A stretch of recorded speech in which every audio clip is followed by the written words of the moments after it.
दिलाई है। आप गौरव के साथ ये कह सकते हैं पाकिस्तान में ट्रिपल तलाक नहीं है, बांग्लादेश में ट्रिपल तलाक नहीं है, अफगानिस्तान में ट्रिपल तलाक नहीं है, सीरिया में ट्रिपल तलाक नहीं है, इंडोनेशिया में ट्रिपल तलाक नहीं है। ये भारत में ही ट्रिपल तलाक चल रहा था। इसको समाप्त करने का काम किया तो मोदी जी की इच्छा शक्ति ने किया है। इस बात को हमको ध्यान में रखना चाहिए। और यहां योगी जी बैठे हैं। हम सब लोग जानते हैं कि किस तरीके से मोदी जी के नेतृत्व में वर्षों से चला आ रहा राम मंदिर का मामला, उसको न्यायालय के सम्मुख उनके फैसले के माध्यम से और शिलान्यास करके प्रधानमंत्री जी ने अब एक भव्य राम मंदिर का निर्माण का काम चल रहा है। इसको भी हमको समझना चाहिए, इसको भी हमको ध्यान में रखना चाहिए। काम करने वाली सरकारें कैसी होती हैं, ये इसका जीता जागता प्रमाण है। और इसीलिए मैं ये कहूंगा कि चाहे वो हमारे गरीब लोगों की योजना के लिए काम करने वाली योजनाएं हैं, चाहे अंतिम पायदान में खड़े व्यक्ति को मुख्य धारा में लाने की बात हो, इसको पूरा करने का काम किया है तो भारतीय जनता पार्टी की, मोदी जी की और योगी जी की डबल इंजन की सरकार ने पूरा किया है। इसको हमको ध्यान में रखना चाहिए। किसान आंदोलन की बात करते हैं और किसान के बारे में बात करते हैं। मित्रों, बहुत से किसान नेता के नाम पर जाने गए, लेकिन जो काम किसान के लिए किया वह काम मोदी जी के बराबर का किसी किसान नेता ने नहीं किया। इस बात को भी हमको समझना चाहिए। 2014 में 20,000 का बजट होता था, 20,000 करोड़ का बजट। आज 1,23,000 करोड़ का किसान का बजट है, एग्रीकल्चर का बजट। प्रधानमंत्री किसान सम्मान निधि में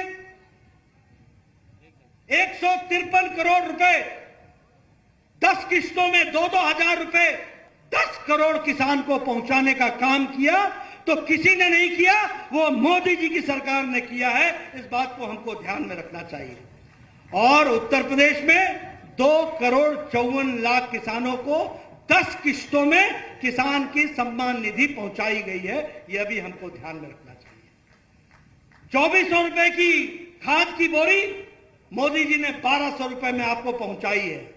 यानी एक बोरी अगर लेने जाते थे, आज एक बोरी मुफ्त की लेकर के आओ, मोदी जी के नाम पर लेकर के आओ। इस बात को समझना चाहिए। कोरोना में प्रधानमंत्री गरीब कल्याण अन्न योजना के तहत 80 करोड़ जनता को मार्च महीने से लेकर के छठ और दिवाली तक राशन पहुंचाने का काम किया है तो मोदी योगी की सरकार ने किया। यह हमको समझना चाहिए। कोरोना के काल में किसी को भूखा नहीं रहने दिया।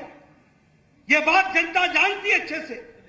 उसको फिर से याद दिलाने की आवश्यकता है और मुझे पूरा विश्वास है कि आप याद दिलाएंगे। मित्रों, आदरणीय Yogi ji All India Institute of Medical Sciences के बारे में बात कर रहे थे। मित्रों, मैं आपको जरूर इस बात को बताना चाहता हूं। कहना बड़ा आसान है, लेकिन सपनों को धरती पर उतारना बड़ा मुश्किल है। मुझे खुशी होती है, आदरणीय प्रधानमंत्री जी ने मुझे 2014 में स्वास्थ्य मंत्री बनाया था। मेरे मन में प्रधानमंत्री जी के सपने को साकार करने की तीव्र इच्छा थी। उन्होंने मुझसे पूछा था, नड्डा, ये सारे लोग दिल्ली के all India Institute of Medical sciences में क्यों आते हैं? मैंने कहा, इसलिए कि चाहे गोरखपुर हो, चाहे पटना हो, चाहे भुवनेश्वर हो, चाहे लखनऊ हो, बीच में कोई भी स्वास्थ्य की व्यवस्था नहीं है, इसलिए सीधे लोग दिल्ली पहुंच जाते हैं। उन्होंने मुझसे कहा कि हम चाहेंगे कि all India Institute of Medical sciences बनने चाहिए। और आपको जान करके खुशी होगी कि पिछले 7 सालों में प्रधानमंत्री मोदी जी ने एक नहीं 22 all India Institute of Medical sciences Bharat को दिया है। और मैं धन्यवाद देना चाहूंगा योगी जी को। और आप सब लोग बड़े भाग्यशाली हैं मैं आज एयरपोर्ट से आ रहा था, बार बार मैं देखता हूं, पहले उसके बाउंड्री वॉल बन रहा था, आज उसकी बिल्डिंग बन करके तैयार है, आज ओपीडी चालू हो गई है और जनवरी महीने में प्रधानमंत्री जी उसका उद्घाटन भी करेंगे और आपको समर्पित करेंगे ये all India Institute of Medical sciences. अब आप गांव गांव में जाकर बताइए, आपको नेपाल की तराई में रहने वाले लोगों को, मऊ के लोगों को, पड़ोसी राज्यों को, आपको अब दिल्ली नहीं जाना पड़ेगा। आपका इलाज सस्ता, टिकाऊ और अच्छा इलाज गोरखपुर में हो जाएगा। इस बात के लिए मैं आपको बधाई देना चाहता हूं। मित्रों, ये नेता की नीयत का नतीजा है। सही नेता आता है तो सही फैसला होता है। आज यहां जगदंबिका पाल जी बैठे हैं, हमारे हरीश द्विवेदी जी बैठे हैं, हमारे विजय दुबे जी बैठे हैं। पूछिए, आपने कभी सोचा था कि कभी उत्तर प्रदेश में पूर्वांचल में सिद्धार्थनगर में मेडिकल कॉलेज मिलेगा? कभी आपने सोचा था कि बस्ती में मेडिकल कॉलेज मिलेगा? कभी आपने सोचा था कि दिल्ली आप पर इतनी मेहरबान हो जाएगी कि एक एक किस्त में 250 करोड़ रुपए देगी एक एक हॉस्पिटल बनाने के लिए? और कभी आपने सोचा था कि हरीश द्विवेदी कहेंगे, विजय दुबे कहेंगे कि हमें जरा सा एयरपोर्ट की स्ट्रिप बढ़ा दो, तो उनको उत्तर मिलेगा कि हम इंटरनेशनल एयरपोर्ट दे रहे हैं? यह परिस्थितियां जाकर के खड़ी है। एक बदलता भारत, एक बदलता उत्तर प्रदेश, इसकी तस्वीर हम देख रहे हैं। हमारे कुछ लोग कहते थे, देश बदल रहा है क्या, प्रदेश बदल रहा है क्या? मित्रों, देश तो बदल रहा है। अब तो देश के बारे में दुनिया कहने लगी है कि अगर हमको दृष्टि और दिशा मिलेगी तो दिशा और दृष्टि देने में भारत अग्र भूमिका अदा करेगा और मोदी जी इस बात का नेतृत्व करेंगे। ये बात हम जानते हैं। आज हम आए योगी जी के साथ तो 4 लेन सड़क, मैंने कहा मोदी जी ये तो सिंगल लेन होती थी। बोले गए वो जमाने, अब 4 लेन 6 लेन, पूर्वांचल एक्सप्रेस हाईवे, एक के बाद एक विकास की नई गाथा, नई कहानियां। आने वाले समय में काशी में भी, वहां पर काशी कॉरिडोर का भी, उसका भी श्री गणेश होगा प्रधानमंत्री मोदी जी के नेतृत्व में। एक से एक विकास की योजनाएं बन रही हैं, उसको आगे बढ़ाया जा रहा है। और अगर मैं लॉ एंड ऑर्डर की बात करूं तो यही उत्तर प्रदेश था। सूर्यास्त और सूर्यास्त के साथ साथ उत्तर प्रदेश भी वहीं का वहीं ठहर जाता था। बहुबेटियां सुरक्षित नहीं थी। कभी किसी का राज आया, कभी किसी राज का राज आया, कभी किसी जाति और वर्ग विशेष के लोगों ने अपने तरीके से कानून व्यवस्था को अपने हाथ में लेने का प्रयास किया। कभी किसी राज्य में किसी वर्ग विशेष ने अपने तरीके से राज्य को लेने का प्रयास किया।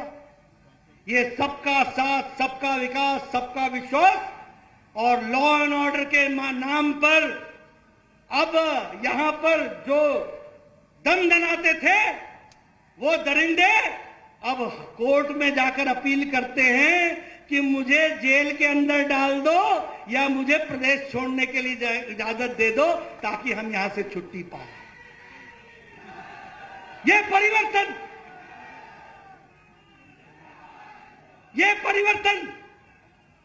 परिवर्तन योगी जी लेकर के आए हैं।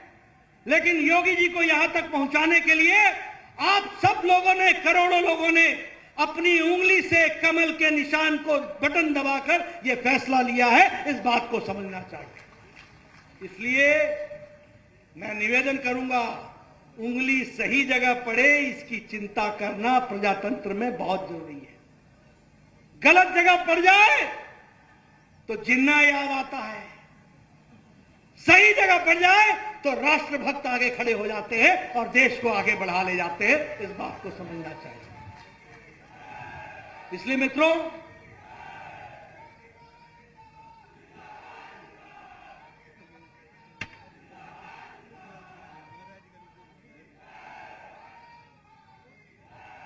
मित्रों, फिर चाहे वो उज्ज्वला हो, उजाला हो, सौभाग्य योजना हो, ये सिर्फ योजनाएं नहीं थी, ये महिलाओं के सशक्तिकरण का जीता जागता तस्वीर थी।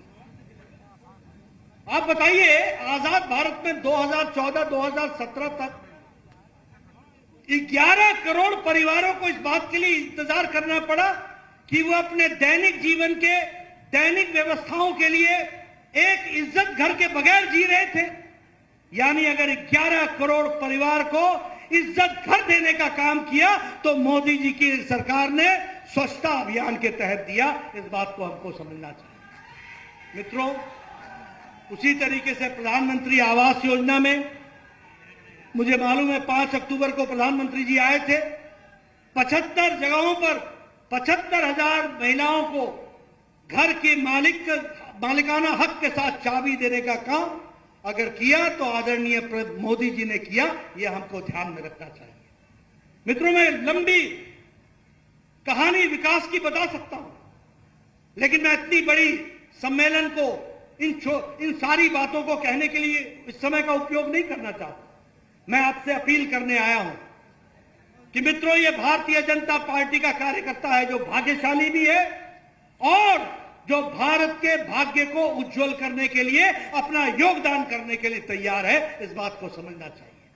इसलिए मैं आपसे अपील करना चाहता हूं, यह बूथ सम्मेलन है और इस बूथ सम्मेलन में जहां केसरिया ही केसरिया दिखता है और यहां पर कार्यकर्ता जिसके पास इतने हो, तो जब हम जनता को बुलाएंगे और योगी जी की जनसभा होगी और जब मोदी जी की जनसभा होगी तो सारे मैदान छोटे पड़ जाएंगे।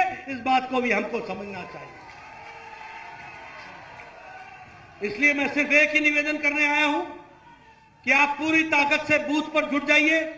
भारतीय जनता पार्टी का एक एक कार्यकर्ता विकास की कहानी में अपना योगदान करेगा, उत्तर प्रदेश को आगे बढ़ाने में अपना योगदान करेगा और फिर से भारतीय जनता पार्टी की सरकार योगी जी के नेतृत्व में लेकर आएगा और उत्तर प्रदेश की खुशहाली की कहानी और आगे बढ़ेगी और तीव्र गति से बढ़ेगी। इन्हीं शब्दों के साथ मैं अपनी वाणी को विराम देता हूं। आपने मेरी बात सुनी, आपका बहुत बहुत धन्यवाद।